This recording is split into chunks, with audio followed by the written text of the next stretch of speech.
بسم اللہ الرحمن الرحیم۔ السلام علیکم ناظرین۔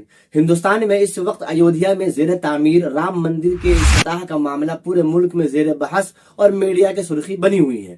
ہندو برادری کے بڑے حلقے میں جوش و خروش دیکھا جا رہا ہے اور یہ کہا جا رہا ہے کہ 500 سال کی جد و جہد اور ہزاروں ہندوؤں کی قربانی کے بعد بھگوان رام اپنے گھر واپس آ رہے ہیں۔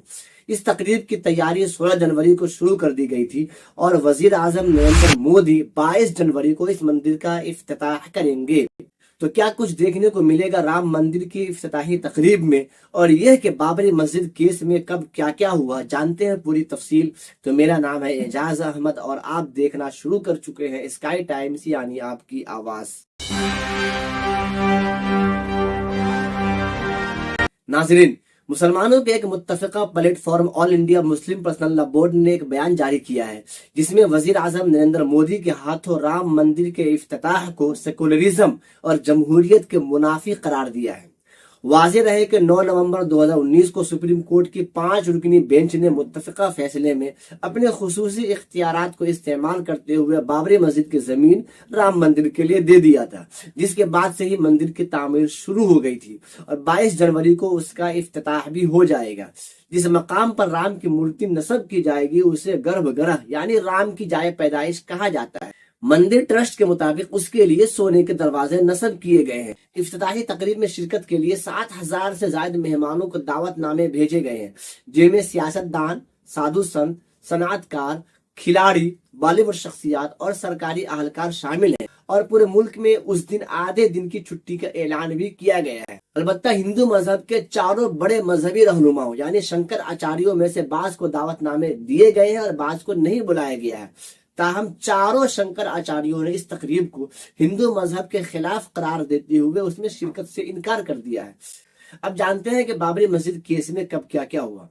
ناظرین، تاریخی شواہد کے مطابق بابری مسجد کی تعمیر سن 1528 عیسوی میں مغل حکمراں بابر کے حکم سے میر باقی نے کرائی تھی۔ ہندوؤں کی جانب سے سب سے پہلے 1859 میں یہ دعویٰ کیا گیا تھا کہ بابری مسجد کی تعمیر رام مندر کو توڑ کر کی گئی ہے، لہٰذا اس وقت کی برطانوی حکومت نے ہی مسجد کے ارد گرد کانٹوں والے تاڑوں کی باؤنڈری لگا دی تھی اور ہندوؤں کو اس باؤنڈری کے باہر پوجا کی اجازت دی گئی۔ مارچ 1934 میں فریقین میں ٹکراؤ کی وجہ سے مسجد کے حصے کو نقصان پہنچا تھا، لیکن برطانوی حکومت نے اس کی مرمت کروا دی۔ البتہ سن 1949 میں 21 اور 22 دسمبر کی درمیانی رات میں کچھ لوگوں نے بابری مسجد کے اندر مورتی رکھ دی تھی اور یہ کہنا شروع کر دیا تھا کہ رام جی پرکٹ یعنی ظاہر ہوئے ہیں، جبکہ مسجد کے باہر موجود ایک ہندو کانسٹیبل نے ہی صبح پولیس میں یہ رپورٹ بھی درج کرائی کہ کچھ لوگ رات میں مسجد میں آئے تھے اور یہ مورتیاں رکھ کر کے گئے ہیں، لیکن فیض آباد کی ضلع مجسٹریٹ کے نائر نے یہ کہتے ہوئے مسجد سے مورتیاں نکلوانے سے انکار کر دیا تھا کہ اس سے ماحول خراب ہو جائے گا، اور عالم یہ دیکھیے کہ کے نائر صاحب اس کے بعد بی جے پی میں شامل ہوئے اور وہ رکن پارلیمان بھی منتخب ہو گئے۔ اس معاملے پر دونوں فریقوں نے سن 1950 عیسوی میں فیض آباد کی ایک عدالت میں کیس داخل کیا۔ مسلمانوں نے نماز کے لیے اور ہندوؤں نے پوجا کی اجازت مانگی، لیکن ایک پجاری کو مسجد میں پوجا کی اجازت تو دے دی گئی لیکن مسلمان کو نماز پڑھنے کی اجازت نہیں دی گئی۔ سن 1984 عیسوی میں رام جنم بھومی تحریک نے زور پکڑا۔ ہندوؤں کی ایک تنظیم VHP نے اس کی قیادت بھی کی تھی اور بی جے پی نے اس کا ساتھ دیا تھا۔ بی جے پی رہنما LK اڈوانی اور کئی دوسرے بڑے نیتاؤں نے رتھ یاترائیں نکالی۔ فیض آباد کی ہی ایک عدالت نے سن 1986 میں بابری مسجد کا تالا کھولنے اور اس میں پوجا کرنے کی اجازت دی تھی۔ مسلمانوں کی جانب سے اس فیصلے پر پورے ملک میں احتجاج کیا گیا تھا۔ مسلمانوں نے اسی زمانے میں بابری مسجد واپس لینے کی تحریک کے چلانے کے لیے بابری مسجد ایکشن کمیٹی نامی تنظیم بھی قائم کی تھی۔ اس کے بعد نومبر سن 1989 میں راجیو گاندھی کی حکومت نے ہی بابری مسجد کے سامنے شیلا پوجن کی اجازت دی، یعنی ایسی اینٹوں کی پوجا کی گئی جو منتظمین کے بقول رام مندر کی تعمیر میں استعمال ہوں گی۔ اس درمیان مندر کی تعمیر کے لیے مسلسل ہندو فریق جد و جہد میں لگے رہے۔ مرکزی حکومت نے سن 1991 میں ایک قانون بنایا تھا، پلیس آف ورشپ۔ اس قانون کے مطابق عبادت گاہوں کی جو پوزیشن سن 1947 سے پہلے تھی وہ اپنی جگہ پر قائم رہے گی، البتہ بابری مسجد کو اس قانون سے الگ رکھا گیا تھا۔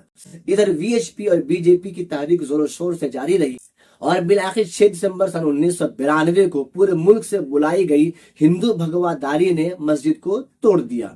اس وقت مرکز میں کانگریس کے نرسمہا راؤ کی حکومت تھی۔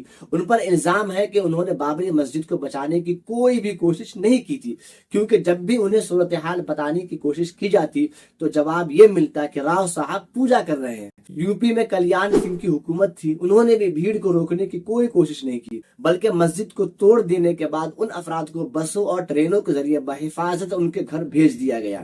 نرسمہا راؤ کی حکومت نے 16 دسمبر 1992 کو اس کی تحقیق کے لیے لیبرہن جانچ کمیشن کے قیام کا اعلان کیا۔ سی بی آئی نے اس معاملے کی جانچ کی اور اس نے اڈوانی سمیت 32 افراد کو اس ڈیمولیشن کا ملزم قرار دیا۔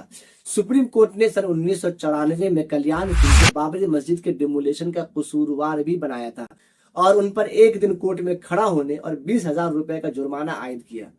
لیکن سی بی آئی کی لکھنؤ بینچ کی خصوصی عدالت نے دسمبر 2020 کو اڈوانی سمیت تمام ملزموں کو ان الزامات سے بری کر دیا تھا۔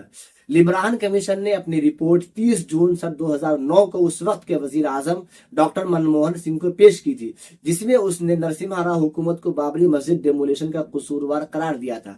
الہ آباد ہائی کورٹ نے سن 2010 میں بابری مسجد کی جگہ کو 3 حصوں میں تقسیم کر دیا، جن میں سے 2 حصہ ہندو فریق اور 1 حصہ مسلم فریق کو دینے کا فیصلہ سنایا تھا، جس کو کہ تمام فریقوں نے ماننے سے انکار کر دیا۔ جس کے بعد دونوں فریق سپریم کورٹ گئے۔ سپریم کورٹ میں بھی تاریخ چلی اور تمام ثبوتوں اور گواہوں کے سننے کے بعد سپریم کورٹ نے یہ تو مانا کہ بابری مسجد کسی مندر کو توڑ کر نہیں بنایا گیا ہے، اور ایسا کوئی بھی ثبوت نہیں ملا جس سے یہ ثابت ہو کہ بابری مسجد کسی مندر کی جگہ پر تعمیر کی گئی ہے۔ اس کے باوجود بھی سپریم کورٹ نے صرف اور صرف ایک آستھا کی بنیاد پر 9 نومبر 2019 کو بابری مسجد کی پوری زمین رام مندر کے لیے ہندو فریق کو دینے کا فیصلہ سنا دیا تھا۔ یہ ہندوستان کے تاریخ اور سپریم کورٹ کا غیر منصفانہ فیصلہ تھا، جسے ہندوستان کے تاریخ اور مسلمان کبھی نہیں بھول سکتے ہیں۔ تو یہ تھا بابری مسجد کیس کی تاریخ کے سلسلے میں تھوڑی سی تفصیلات۔ ناظرین، یہ ویڈیو آپ کو کیسی لگی کمنٹ میں ضرور لکھیے گا، اور ہم سے جڑے رہنے کے لیے ویڈیو کو لائک اور چینل کو سبسکرائب کر لیجیے گا۔ خدا حافظ۔